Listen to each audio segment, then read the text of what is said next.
Brought to you by NBC bearing, भारताची पहिली bearing उत्पादक। आपल्या सोबत आहेत महाराष्ट्र नक्सल विरोधी अभियानचे प्रमुख संदीप पाटील सर। नक्सल चळवळ जी आहे ती शेवटच्या घटका मोजत आहेत। आता देवाजीकडे सगळे जबाबदारी दिलेली आहे, काय परिणाम होईल महाराष्ट्रात त्याचे?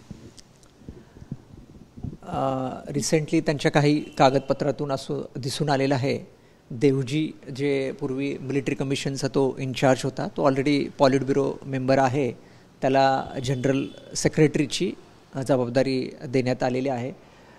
नॉर्मली देवजीचं जे ओव्हरऑल त्याची पर्सनॅलिटी आहे तो थोडा ॲग्रेसिव्ह पर्सनॅलिटीचा आहे आणि मिलिटरी कमिशनचा हेड असल्यामुळं तो नॅचरल कंटेंडर होता बसवराजूला मारल्यानंतर, आणि ते एक्सपेक्टेड होतं। त्याप्रमाणे त्यांनी देवजीला जनरल सेक्रेटरी बनवलं। एक दुसरा पॉलिट ब्युरो मेंबर भूपती, जो पण ॲक्टिव्ह आहे माड एरियामध्ये, तोही कंटेंडर होता, पण त्यांनी विलिंगनेस दाखवला नसल्यामुळं देवजीला ही संधी मिळालेली आहे। आपल्याला माहितीसाठी सांगू इच्छितो, देवजीचं आणि गडचिरोलीचं थोडंसं नातं एक वेगळं आहे। त्याची जी पत्नी होती सृजनक्का, जिच्यावर 131 ऑफेन्सेस होते आपल्या गडचिरोली जिल्ह्यामध्ये, ती 2020मध्ये मारली गेली गडचिरोलीमध्ये।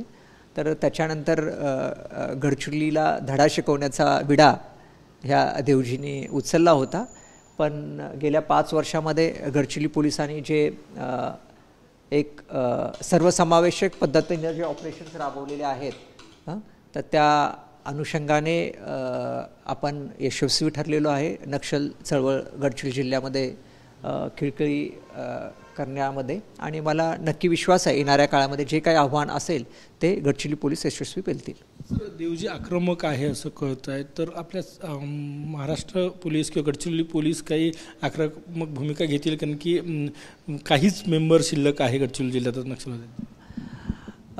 हां, निश्चितच आपली गेले 4-5 वर्षे आक्रमक ऑपरेशनल नीतीच आहे, त्यामुळेच आपण एवढं मोठं यश मिळवू शकलं। आणि आज गडचिरोली जिल्ह्यामध्ये माओवादी येण्यासाठी घाबरत आहे। जे आज औद्योगिक विकासाकडे आपण चाललेलो आहे, आज गडचिरोलीमध्ये उद्योगासाठी जे सुरक्षित वातावरण निर्माण झालेलं आहे, हे गडचिरोली पोलीस आणि महाराष्ट्र पोलीसचं हे यश आहे। त्यामुळं जरी तो आक्रमक असेल तर त्यांना चॅलेंज माड आणि छत्तीसगडमध्ये मोठं आहे, त्यामुळे त्यांना तिथं चळवळ टिकवण्याचं मोठं आव्हान आहे। आणि येणाऱ्या काळामध्ये ज्याप्रमाणे छत्तीसगड पोलीस आणि बाकी सिक्युरिटी एजन्सीज ज्या पद्धतीने कारवाई करतायत, मला वाटत नाही की फार काय देवजी आव्हान उभा करेल। रिक्रुटमेंट सुरू आहे का? म्हणजे मध्यंतरी महाराष्ट्रातल्या रिक्रुटमेंट नक्सल चळवळीतल्या 100% बंद झाल्या होत्या।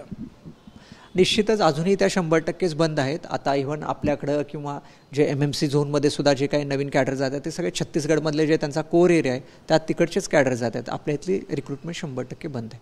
केंद्रीय गृहमंत्र्यांनी एक विश्वास दिला होता की लवकरच आपण नक्सल मुक्तीच्या दिशेनं जाऊ।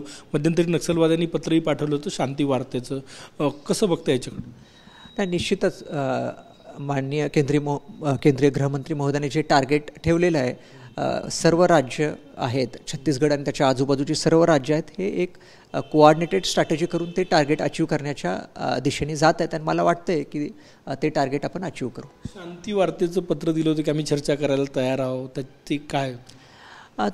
ते आता ज्यावेळेस त्यांची स्थिती ते बॅकफूटवर आहेत, तर त्यामुळं मला वाटतं की ते वेळ बाय करण्यासाठी, पुन्हा त्यांच्या फोर्सेस रिकूप करण्यासाठी हे स्ट्रॅटेजी होती। पण माननीय केंद्रीय गृहमंत्री महोदयांनी त्यावेळेसच सांगितलेलं आहे, तुम्ही आत्मसमर्पण करा, आम्ही तुम्हाला त्यावेळेस मदत करण्यास तयार आहे। शेवटचा प्रश्न, गडचिरोलीत किती नक्षलवादी शिल्लक आहे, की चळवळ किती आहे? कारण की बऱ्याचदा रिक्रुटमेंट जे आहे ते छत्तीसगडमध्ये होतात आणि नंतर गडचिरोलीत येऊन कारवाया केल्या जातात। आता फार अतिशय थोडे नक्षल शिल्लक आहेत, जे अगदी माड एरिया जो आपल्याला लागून आहे, बिनागुंडा आणि तो पॅच आहे, त्या ठिकाणी आहे। आत्ता आपण गेल्या 15 दिवसापूर्वी मोठं चांगलं एन्काउंटर झालं जे गडचिरोली पोलिसांनी केलं, त्यामुळे अजून कॅडर स्टेट डिप्लीट झालेले आहे। आणि आता जे काय मला काय म्हणायचं, फिरते कॅडर आहे जे छत्तीसगडमध्ये इकडं तिकडं फिरतात, असे कॅडर आपल्याकडे शिल्लक आहे। त्यामुळं फार कमी कॅडर शिल्लक आहेत, आणि ह्या येणाऱ्या 4-5 महिन्यात निश्चित आपण पूर्ण म्हणजे माओवाद संपवण्याच्या दिशेने जात आहे। म्हणजे गडचिरोली नक्षलवाद मुक्त करण्याच्या दिशेने 4-5 महिन्यात पावलं ठोस.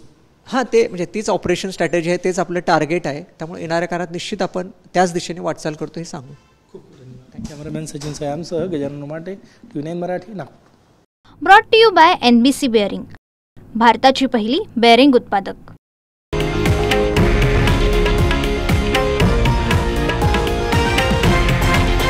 हे आहे देशातील नंबर 1 न्यूज नेटवर्क आणि आपण पाहत आहात TV9 मराठी, एकमेव.